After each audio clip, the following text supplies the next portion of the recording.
السلام علیکم۔ یہ ہے اردو ایکشن ٹیلز۔ آپ سب سے گزارش ہے کہ اس ویڈیو کو لائک اور شیئر کریں اور میرے چینل کو سبسکرائب کریں۔ یہ ہے شوکت صدیقی کا سنسنی خیز ناول جان گلوس۔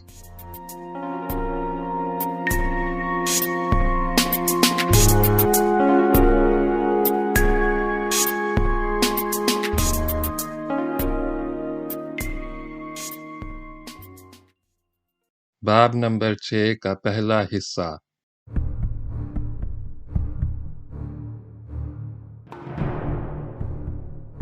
لالی ایک گھنے درخت پر بندر کی طرح پھرتی سے چڑھ گیا۔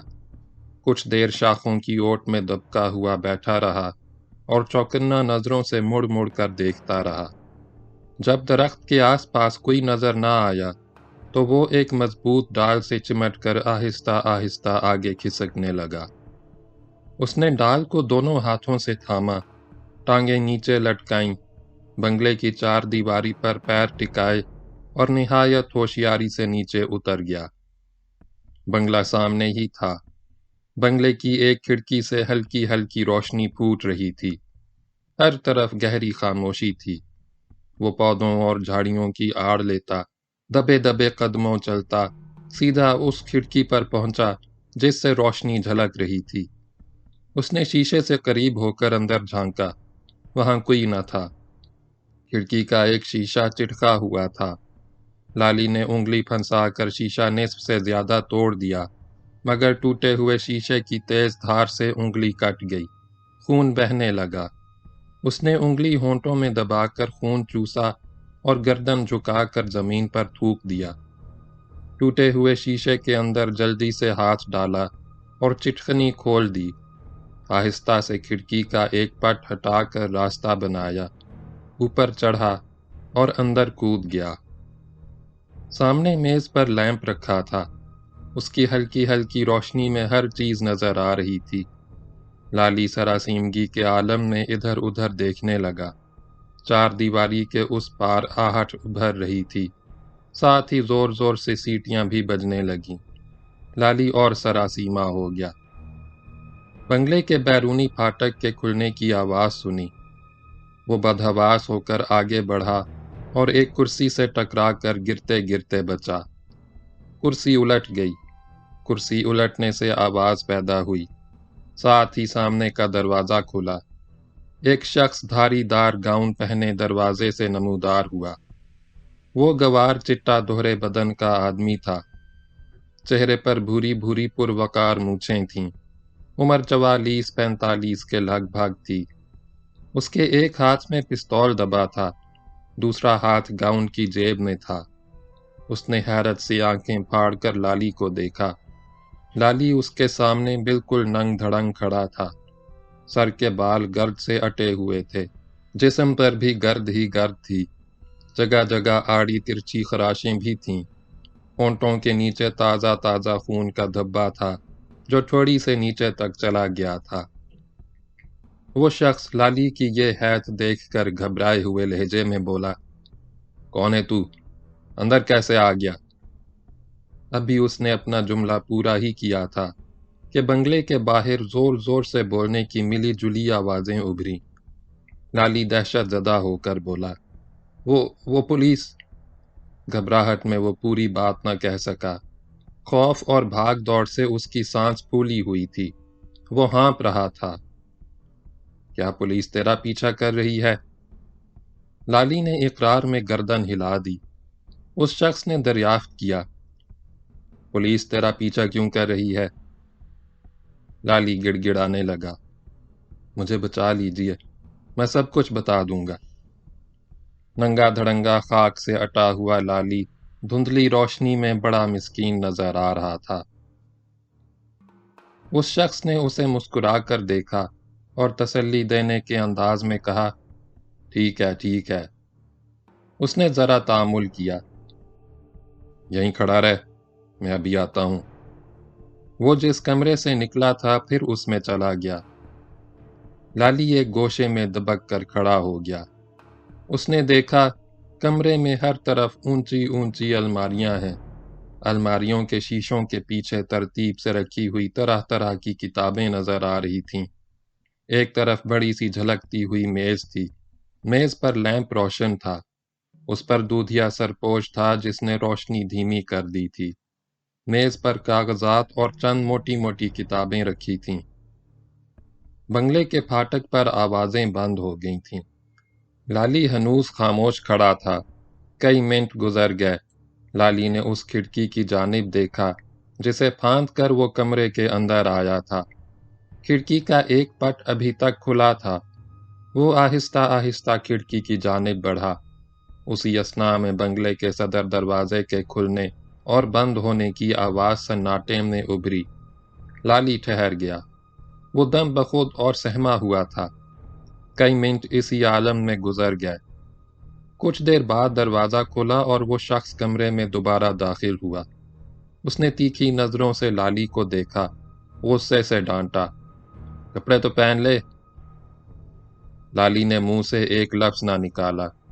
چپ چاپ گچڑی کھولی اور دھوتی نکال کر کمر کے گرد باندھنے لگا۔ اس شخص نے پوچھا، کیا تو جیل سے بھاگا ہوا قیدی ہے؟ ہاں جی، لالی نے آہستہ سے گردن ہلائی۔ میں نے تجھے پولیس سے بچا لیا ہے، اس لیے کہ میں نے تجھ سے وعدہ کیا تھا۔ اس نے لالی کو نظر بھر کر دیکھا۔ میں میاں حیات محمد خان وٹو ہوں، تو میری پناہ میں ہے۔ لالی نے نظریں نیچے کر کے آہستہ سے کہا، آپ نے جی مجھ پر بہت احسان کیا۔ اس کے لہجے میں عاجزی تھی۔ بات یہ ہے جی، حیات محمد نے اس کی بات نہیں سنی۔ روب اور دبدبے سے بولا، تجھ سے صبح بات ہوگی۔ وہ چند لمحے خاموش کھڑا کچھ سوچتا رہا، پھر اس نے انگلی کے اشارے سے لالی کو اپنے قریب بلایا۔ میرے ساتھ آ۔ وہ آگے بڑھا۔ لالی اس کے پیچھے پیچھے چلا۔ کمرے کا دروازہ کھول کر دونوں راہداری میں داخل ہوئے اور کچھ دور جا کر ایک دروازے کے سامنے ٹھہر گئے۔ دروازہ کھلا تھا۔ حیات محمد خان وٹو نے لالی سے کہا، اندر جا کر سو جا، دروازہ بند کر لینا، اب تو بالکل محفوظ ہے۔ لالی اندر چلا گیا اور دروازہ بند کر لیا۔ یہ مختصر سی کوٹھڑی تھی۔ ایک دیوار کی بلندی پر روشن دان تھا۔ اس پر لوہے کی موٹی موٹی سوراخیں جڑی ہوئی تھیں۔ روشن دان سے ہلکی ہلکی روشنی اندر آ رہی تھی۔ لالی دروازے کے پاس خاموش کھڑا رہا۔ رفتہ رفتہ اس کی نظریں کوٹھڑی کے اندھیرے سے مانوس ہو گئیں۔ اس نے دیکھا دیوار کے ساتھ اونچا چبوترا ہے۔ لالی نے اس پر ہاتھ پھیرا۔ چبوترا صاف ستھرا تھا۔ وہ خاموشی سے چبوترے پر بیٹھ گیا۔ اس نے گٹھڑی سر کے نیچے رکھی اور ٹانگیں پھیلا کر لیٹ گیا، مگر اسے نیند نہیں آئی۔ وہ چپ لیٹا رہا۔ گھنٹے سوا گھنٹے بعد وہ چبوترے سے نیچے اترا، گٹھڑی بغل میں دبائی، ہولے ہولے چلتا ہوا دروازے پر پہنچا اور کان لگا کر سن گن لی۔ ہر طرف گہرا سکوت تھا۔ وہ چند لمحے دروازے کے قریب بت بنا کھڑا رہا۔ اس نے آہستہ سے ہاتھ بڑھا کے دروازہ کھولنا چاہا، مگر دروازہ باہر سے بند تھا۔ لالی نے پریشان ہو کر دروازہ دھیرے سے ہلایا۔ باہر سے کسی کی کھٹکار ابھری۔ لالی ایسا دہشت زدہ ہوا کہ لڑکھڑاتے گرتے گرتے بچا۔ اس نے دیوار کا سہارا لیا، گہری سانس بھری اور دل گرفتہ ہو کر دروازے پر سر ٹکا دیا۔ صبح کوٹھڑی کا دروازہ کھلا۔ لالی نے دھڑکتے دل اور سہمی ہوئی نظروں سے دیکھا۔ دروازے کے بیچوں بیچ اونچے قد کا ایک بھاری بھرکم آدمی کمر سے ریوالور لگائے کھڑا ہے۔ تمتمایا ہوا گہرا سانولا چہرہ، سر پر گھنے بال، داڑھی مونچھ صاف، آنکھیں موٹی موٹی اور سرخی مائل۔ اپنے ڈیل ڈول اور وضاقتہ سے وہ خاصا ہیبت ناک لگتا تھا۔ اس نے لالی سے کوئی بات نہیں کی، گردن کو ذرا سا خم دے کر باہر آنے کا اشارہ کیا۔ لالی باہر آ گیا۔ وہ شخص آگے بڑھا۔ لالی اس کے پیچھے پیچھے چلا۔ دونوں ایک تنگ غلام گردش سے گزر کر بنگلے کے باہر آ گئے۔ لالی نے چلتے چلتے اسے ٹوکا، مجھے کہاں لیے جا رہا ہے؟ اس نے کوئی جواب نہیں دیا، خاموشی سے آگے بڑھتا رہا۔ دونوں ایک پرفضا باغ کے کنارے کنارے پگ ڈنڈی پر چل رہے تھے۔ پگ ڈنڈی خاصی کشادہ تھی، اس پر سرخ بجری بچھی تھی جو جوتوں کی رگڑ سے ہلکی ہلکی آہٹ پیدا کر رہی تھی۔ سورج چڑھ کر درختوں کے اوپر آ گیا تھا، ہر طرف بسنتی دھوپ پھیلی تھی۔ مارچ کا تیسرا ہفتہ شروع ہو چکا تھا، دھوپ میں ہلکی ہلکی تمازت تھی، پت جھڑ ختم ہو رہا تھا، بہار کی آمد تھی، باغ بہت وسیع تھا، جگہ جگہ رنگا رنگ پھولوں کے تختے ہوا سے جھوم رہے تھے۔ باغ میں پھلوں اور میووں کے درخت تھے، نرم نرم گھاس کا دور تک پھیلا ہوا سبزہ زار تھا، درمیان سے پتھر کی بنی ہوئی پختہ نہر گزرتی تھی۔ نہر پر دو بڑے بڑے فوارے تھے، فواروں سے پھوٹتی ہوئی پانی کی جھالر دھوپ میں جھلملا رہی تھی۔ باغ کے اس پار درختوں کی اوٹ سے بنگلے کی اونچی چار دیواری نظر آتی تھی۔ پگ ڈنڈی سے ذرا ہٹ کر ایک بوڑھا شخص گردن جھکائے ترنگلی سے خشک پتے اکٹھا کرنے میں مصروف تھا۔ دونوں اس کے قریب پہنچے تو اس نے مڑ کر دیکھا اور ترنگلی کا لمبا دستہ سنبھال کر سیدھا کھڑا ہو گیا۔ اس نے ماتھے سے پسینہ پونچھا اور مسکرا کر آہستہ سے کہا، "کتھے چلا دیور؟"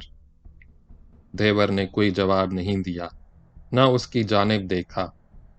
وہ لالی کے آگے آگے مرغ کی طرح گردن اونچی کیے چلتا رہا، مگر وہ جتنا قد آور جوان تھا، چال سے اتنا ہی ڈھیلا ڈھالا لگتا تھا۔ چلتا تو کمر کو اس طرح ہلکا سا خم دیتا کہ اس کے بھاری بھاری کولہے ہولے ہولے لچکتے۔ کچھ دور جا کر دیور ٹھہر گیا اور باغ کے اس گوشے کی جانب دیکھنے لگا جہاں چمبیلی کی بیلوں سے ڈھکے ہوئے کنج کے نیچے چند کرسیاں اور ایک میز رکھی تھی، مگر وہاں کوئی نہیں تھا۔ کرسیاں خالی تھیں، میز پر پانی سے بھرا ہوا شیشے کا قرابہ اور دو گلاس رکھے تھے، قریب ہی ایش ٹرے بھی موجود تھی۔ میز دیکھ کر اندازہ ہوتا تھا کہ کچھ ہی دیر پہلے وہاں سے کوئی اٹھ کر گیا ہے۔ دیور ذرا دیر رک کر واپس مڑا۔ اب وہ لالی کے ہمراہ بنگلے کے صدر دروازے کی جانب جا رہا تھا۔ دروازے کے سامنے اونچے اونچے ستونوں کا پورچ تھا۔ پورچ کے نیچے ایک لمبی چوڑی سیاہ بیوک کھڑی تھی۔ ڈرائیور جھاڑن سے کار کو جھاڑ پونچھ رہا تھا۔ بنگلہ قدیم طرز کا تھا، مگر خوب بڑا اور نہایت شاندار تھا۔ جگہ جگہ عشق پیچاں کی بیلیں چڑھی تھیں اور کھپریلوں کی خمیدہ چھت پر دور تک پھیلی ہوئی تھیں۔ لالی نے بنگلے کی وہ کھڑکی بھی دیکھی جس کا ایک شیشہ ٹوٹا ہوا تھا۔ یہ شیشہ اس نے پچھلی رات توڑا تھا۔ اس کی اس انگلی میں جو شیشہ توڑنے سے زخمی ہو گئی تھی ابھی تک کسک تھی۔ دیور بنگلے کی سمت بڑھتے بڑھتے لمحے بھر کو ٹھٹکا، پھر کچھ سوچ کر اس نے راستہ بدل دیا۔ دونوں آگے بڑھے۔ سامنے چار دیواری کا اونچا چوبی پھاٹک تھا۔ اب وہ اس راستے پر چل رہے تھے جو پھاٹک سے بنگلے کے پورچ تک جاتا تھا۔ راستہ سرخ اینٹوں سے بنا تھا، دونوں جانب سائے دار درخت تھے۔ پھاٹک سے کچھ فاصلے پر پختہ سائبان تھا، سائبان کے نیچے بجلی پیدا کرنے کا جنریٹر پڑا تھا، اس کا انجن شور کرتا ہوا چل رہا تھا۔ قریب ہی باورچی خانہ تھا۔ باورچی خانے کا کشادہ چبوترا فرش سے لگ بھگ 4 فٹ اونچا تھا۔ چبوترے کے بیچوں بیچ تنور تھا۔ دو تندوریے اس کے نزدیک بیٹھے جھپا جھپ روٹیاں لگا رہے تھے۔ تنور سے ذرا ہٹ کر مٹی کا بڑا سا چولہا تھا جس پر دیگچا چڑھا تھا۔ دیگچے کے نیچے لکڑیاں جل رہی تھیں۔ باورچی خانے سے متصل نوکروں اور کمیوں کے کچے مکانات تھے۔ مکانات کا سلسلہ خاصی دور تک چلا گیا تھا، لیکن ہر طرف گہرا سکوت طاری تھا۔ نوکر چاکر ادھر ادھر چل پھر رہے تھے، مگر وہ چپ چاپ چلتے تھے، کوئی اونچی آواز سے نہیں بولتا تھا۔ جب لالی اور دیور پھاٹک سے کچھ فاصلے پر رہ گئے تو لالی نے بے چین ہو کر ایک بار پھر دریافت کیا، "یار یہ تو بتا مجھے کہاں لیے جا رہا ہے؟" اس دفعہ بھی دیور نے کوئی جواب نہیں دیا۔ پلٹ کر قہر آلود نظروں سے لالی کو دیکھا اور خاموشی سے پھاٹک کی جانب بڑھنے لگا۔ پھاٹک کھلا تھا اور اس کے قریب دو مسلح پہرے دار فرش پر بیٹھے حقہ گڑگڑا رہے تھے۔ انہوں نے نگاہیں اٹھا کر دھیور اور لالی کو دیکھا، لیکن کوئی بات نہیں کی۔ دونوں آہستہ آہستہ چلتے ہوئے پھاٹک سے گزر کر باہر آ گئے۔ پھاٹک کے آگے کنکر کی بنی ہوئی نیم پختہ سڑک تھی جو شیشم اور بکائین کے درختوں کے سائے میں دور تک چلی گئی تھی۔ سڑک کے اس پار تا حد نظر کھیتوں کا سلسلہ پھیلا تھا۔ کھیتوں کے ایک طرف آم کے باغ تھے، درختوں سے بور جھڑ چکا تھا، کہیں کہیں شاخوں میں کیریاں بھی جھول رہی تھیں۔ دونوں نے سڑک عبور کی، دوسری جانب پہنچے اور کھیتوں کے ساتھ ساتھ چلنے لگے۔ کھیتوں میں گندم کے پودے لہرا رہے تھے۔ پودوں کی لمبی لمبی پتیاں اور ان کے اوپر جھومتی ہوئی گندم کی بالیاں زرد پڑ گئی تھیں۔ دھیور اور لالی آگے بڑھتے گئے۔ دھیور آگے تھا اور لالی پیچھے پیچھے چل رہا تھا۔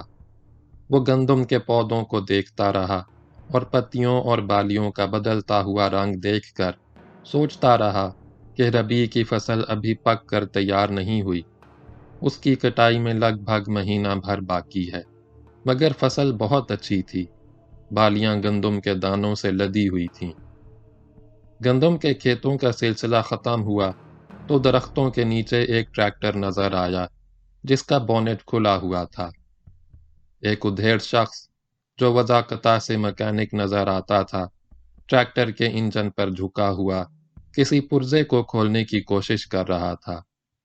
ٹریکٹر کے عقب میں کوئی 50 فٹ کے فاصلے پر ٹیوب ویل تھا۔ ٹیوب ویل سے نکلتی ہوئی پانی کی موٹی دھار آبشار کی مانند اوپر سے نیچے بمبی میں گر رہی تھی۔ بمبی میں بھرا ہوا پانی آڑ اور نالیوں کے ذریعے سرسوں اور چنے کے کھیتوں میں پہنچ رہا تھا۔ سرسوں کے بسنتی پھول ہوا کے جھونکوں سے جھوم رہے تھے۔ دھیور کچھ اور آگے بڑھا۔ سامنے دور تک پھیلا ہوا سبزہ زار تھا۔ سبزہ زار کے ارد گرد ٹاہلی، شرینا اور سرس کے گھنے درختوں کے جھنڈ تھے۔ دھیور چلتے چلتے رک گیا اور گردن اٹھا کر تجسس انگیز نظروں سے ادھر ادھر دیکھنے لگا۔ لالی بھی اس کے قریب ہی کھڑا تھا اور بالکل خاموش تھا۔ اس نے دھیور سے بات کرنے کی کوشش نہ کی۔ ذرا ہی دیر بعد گھوڑے کے دوڑنے اور کتوں کے بھونکنے کی آوازیں دور سے سنائی دیں۔ دونوں اسی سمت دیکھنے لگے جدھر سے آوازیں ابھر رہی تھیں۔ دیکھتے دیکھتے درختوں کے ایک جھنڈ سے میاں حیات محمد خان وٹو نمودار ہوا۔ وہ اس وقت گھڑ سواری کا لباس پہنے ہوئے تھا۔ ایک ہاتھ میں چمڑے کا چابک دبا تھا۔ وہ پیروں سے ایڑ دیتا ہوا گھوڑے کو دوڑا رہا تھا۔ عقب میں شکاری کتوں کا غول تھا جو زور زور سے بھونک رہے تھے اور گھوڑے کے پیچھے پیچھے بھاگ رہے تھے۔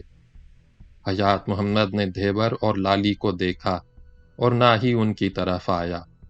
باگیں موڑیں اور اس راستے پر گھوڑا دوڑانے لگا جو گھنے درختوں کے درمیان سے گزرتا تھا۔ جب میاں حیات محمد وٹو نظروں سے اوجھل ہو گیا تو دھیور واپس مڑا۔ لالی اس کے پیچھے پیچھے چلا۔ دونوں بنگلے کے پھاٹک پر پہنچے۔ دھیور نے ہاتھ کے اشاروں سے منہ پھاڑ کر طرح طرح کی آوازوں سے پہرے داروں سے بات کی۔ لالی کو پہلی بار اس حقیقت کا سراغ ملا کہ دھیور بالکل گونگا ہے۔ پھاٹک پر تعینات ایک پہرے دار نے اس کے اشاروں کو سمجھتے ہوئے بنگلے کے صدر دروازے کی جانب ہاتھ اٹھا کر بتایا، میاں صاحب اندر چلے گئے۔ دھیور خاموشی سے بنگلے کی جانب چل دیا۔ وہ لالی کے ہمراہ پورچ میں پہنچا۔ کار ابھی تک وہیں کھڑی تھی۔ ڈرائیور دروازے کے سامنے سیڑھیوں پر خاموش بیٹھا تھا۔ دھیور کو دیکھ کر وہ ایک طرف سرک گیا، مگر اس نے دھیور یا لالی سے کوئی بات نہیں کی۔ دھیور اس کے قریب سے گزرتا ہوا آگے بڑھا، دروازہ کھولا اور لالی کے ہمراہ اندر داخل ہو گیا۔ یہ خاصا طویل لاؤنج تھا۔ جگہ جگہ کیکٹس اور پام کے پودے گملوں میں لگے تھے۔ گملوں کے درمیان 2 گرے ہاؤنڈ کتے چمڑے کے موٹے موٹے گدوں پر بیٹھے لمبی لمبی زبانیں نکالے ہانپ رہے تھے۔ انہوں نے قدموں کی آہٹ سن کر تیز نظروں سے دیور اور لالی کو دیکھا، لیکن خاموش بیٹھے رہے۔ لاؤنج سے گزر کر دونوں وکٹورین طرز کے کشادہ ہال میں داخل ہوئے، جس میں تبیض قالین کا فرش تھا۔ ہال کی چھت لاؤنج سے خاصی اونچی تھی۔ چھت کے بیچوں بیچ بہت بڑا بلورین جھاڑ لٹک رہا تھا۔ دیواروں پر چیتے اور تیندوے کے سروں اور کھالوں کے علاوہ قسم قسم کی تلواریں، خنجر، ڈھالیں، پرانی وضع کی لمبی لمبی بندوقیں اور کرابین آویزاں تھیں۔ دیواروں پر چند بڑی بڑی روغنی تصاویر بھی لگی تھیں۔ ایک تصویر میں جو سب سے بڑی تھی اور نہایت نمایاں طور پر آویزاں تھی، حیات محمد گھنی مونچھوں والے ایک قد آور انگریز سے مصافحہ کر رہا تھا۔ مصافحہ کرتے ہوئے وہ اس قدر با ادب با ملاحظہ بنا ہوا تھا کہ اس کا چہرہ صاف نظر نہیں آتا تھا۔ ہال میں مخمل اور زربفت کے صوفے اور دیوان کرینے سے رکھے تھے۔ دروازوں اور کھڑکیوں پر نرم اور باریک ریشم کے پردے لہرا رہے تھے۔ دو نوجوان خادمائیں جھاڑن سے کھڑکیوں کے شیشے اور تصاویر جھاڑ پونچھ کر چمکا رہی تھیں۔ ایک شوخ اور عشوہ طراز خادمہ نے اپنی چھینٹ کی گھگریل ایک طرف سے پکڑ کر گھٹنے تک اوپر اٹھائی اور برہنہ پنڈلی کھجاتے ہوئے الہڑ پن سے مسکرا کر دیور کو دیکھا۔ دیور نے غصے سے اس پر نظر ڈالی اور نفرت سے منہ بگاڑ کر آگے بڑھ گیا۔ ہال عبور کر کے لالی کے ساتھ ایک طویل غلام گردش میں داخل ہوا۔ غلام گردش میں بھی سرخ قالین کا فرش تھا۔ دیواروں پر دل فریب مناظر کی تصاویر آویزاں تھیں۔ دیوار گیریوں سے پھوٹتی ہوئی ہلکی ہلکی نیل گوں روشنی میں ہر چیز گویا خواب کے سایوں میں تیرتی نظر آتی تھی۔ غلام گردش میں کئی دروازے کھلتے تھے، ان پر ریشمی پردے پڑے تھے۔ دیور ایک بند دروازے کے سامنے جا کر ٹھہر گیا۔ اس نے آہستہ سے دروازہ کھولا، اندر جھانکا، لالی کی جانب متوجہ ہوا اور کمرے میں داخل ہونے کا اشارہ کیا۔ لالی اس قدر گم سم تھا جیسے پگھل کر بنگلے کی طلسمی فضا میں تحلیل ہو گیا ہو۔ اندر جاتے ہوئے اس کے قدم نہ اٹھتے تھے۔ دیور نے اپنی لال لال آنکھوں سے اسے گھورا اور ہولے سے دھکا دیا۔ لالی جھٹ کمرے کے اندر داخل ہو گیا۔ کمرے میں روشنی بہت دھیمی تھی۔ دروازوں اور کھڑکیوں پر دبیز پردے جھول رہے تھے۔ کمرے میں تمباکو کی تیز بو بسی ہوئی تھی۔ لالی ہکا بکا دروازے کے قریب کھڑا تھا۔ اس نے دروازہ بند ہونے کی آہٹ سنی۔ پلٹ کر دیکھا، دیور وہاں موجود نہیں تھا۔ اسی وقت کمرے کی پراسرار خاموشی میں بھاری بھرکم آواز ابھری، ادھر آ۔ لالی نے چونک کر دیکھا۔ کمرے کے ایک گوشے میں میاں حیات محمد خاں وٹو چوڑے چکلے صوفے پر بیٹھا ہے۔ لالی آہستہ آہستہ چلتا ہوا اس کے روبرو جا کر کھڑا ہو گیا۔ حیات نے ہاتھ بڑھا کر سوئچ دبایا۔ قریب رکھا ہوا پیڈسٹل لیمپ روشن ہو گیا۔ حیات محمد خاں خاموش بیٹھا پائپ پر ہلکے ہلکے کش لگا رہا تھا اور لالی کو بغور دیکھ رہا تھا۔ اس کے برابر والے صوفے پر جرمن شیفرڈ نسل کا موٹا تازہ السیشین لیٹا تھا۔ کتے کا چہرہ نہایت خوفناک تھا۔ رنگ گہرا سیاہ تھا۔ صرف ٹانگوں اور منہ کا کچھ حصہ بھورا تھا۔ وہ لالی کو قریب پا کر غرانے لگا۔ لالی نے اس پر نظر ڈالی تو دہشت زدہ ہو کر سہم گیا۔ کتا غرا کر اس کی طرف دیکھ رہا تھا جیسے اس پر جھپٹنا ہی چاہتا ہو۔ وہ گردن اٹھا کر زور سے بھونکا۔ اس کی آواز اس قدر ڈراؤنی تھی کہ پورا کمرہ گونج اٹھا۔ لالی لرز کر رہ گیا۔ حیات محمد نے گردن موڑ کر کتے کی جانب دیکھا اور مسکرا کر بولا، ٹھیک ہے ٹھیک ہے۔ وہ اس کی پیٹھ ایک ہاتھ سے آہستہ آہستہ تھپکنے لگا۔ کتے نے گردن نیچی کر لی اور غرانا بند کر دیا۔ حیات محمد چند لمحے خاموش بیٹھا رہا۔ اس نے پائپ کی راکھ میز پر رکھی ہوئی ایش ٹرے میں جھاڑی اور لالی سے مخاطب ہوا، میں نے تجھے سٹور میں بند کر دیا تھا، پتہ ہے میں نے ایسا کیوں کیا تھا؟ لالی نے انکار میں گردن ہلا دی۔ مجھے نہیں معلوم جی۔ مجھے شبہ تھا تو فرار ہونے کی کوشش کرے گا۔ حیات محمد نے گردن کو ذرا سا خم دے کر نہایت باروب انداز میں دیکھا۔ اس کی تیوری پر بل پڑ گئے۔ میں نہیں چاہتا کہ تو پکڑا جائے اور میری بدنامی کا سبب بنے۔ لالی کی سمجھ میں نہیں آیا کہ وہ اس کی بات کا کیا جواب دے۔ وہ مجرم کی طرح سر جھکائے خاموش کھڑا رہا۔ حیات نے کہا، فی الحال یہاں سے جانے کا خیال چھوڑ دے۔ میں تیرے ہی بھلے کے لیے کہہ رہا ہوں۔ پورے علاقے میں پولیس پھیلی ہے۔ کل رات ڈاکوؤں سے پولیس کی مٹ بھیڑ ہوئی تھی۔ دونوں طرف سے زبردست فائرنگ ہوئی۔ ایک ڈاکو مارا گیا، 2 پولیس والے زخمی ہوئے۔ پولیس نے پورے علاقے کی ناکہ بندی کر رکھی ہے۔ اپنی بات کہتے کہتے وہ لمحہ بھر کے لیے رکا۔ کیا تو بھی ڈاکوؤں کے گروہ میں شامل ہے؟ اگر ایسا ہے تو مجھے صاف صاف بتا دے۔ میں تو جی انہیں بالکل نہیں جانتا۔ مجھے تو انہوں نے زبردستی پکڑ رکھا تھا۔ رات پولیس کے ساتھ ان کی گولی چلی تو میں ان کے چنگل سے کسی نہ کسی طرح نکل بھاگا۔ سچ کہہ رہا ہے تو؟ میاں حیات محمد بٹو نے دریافت کیا۔ میں آپ سے جھوٹ نہیں بولوں گا جی، لالی نے عاجزی سے کہا۔ آپ نے جی مجھے گرفتاری سے بچایا ہے۔ بندوق شندوق چلانی تو تجھے آتی ہوگی۔ آتی ہے جی، بالکل آتی ہے، لالی نے نہایت مستعدی سے جواب دیا۔ مجھے تو کاربین اور رائفل بھی چلانے آتی ہے، نشانہ بھی میرا سچا ہے۔ حیات محمد نے اسے نظر بھر کر دیکھا۔ اب تو جا، رات کو بات ہوگی۔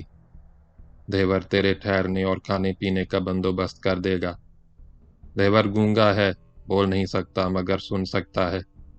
جس چیز کی ضرورت ہو اسے بتا دینا، یہاں تجھے کسی طرح کی تکلیف نہیں ہوگی۔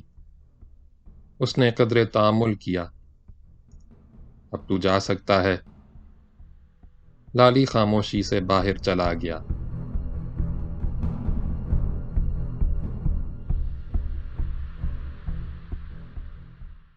باب نمبر 6 کا دوسرا حصہ اگلی ویڈیو میں سنیں۔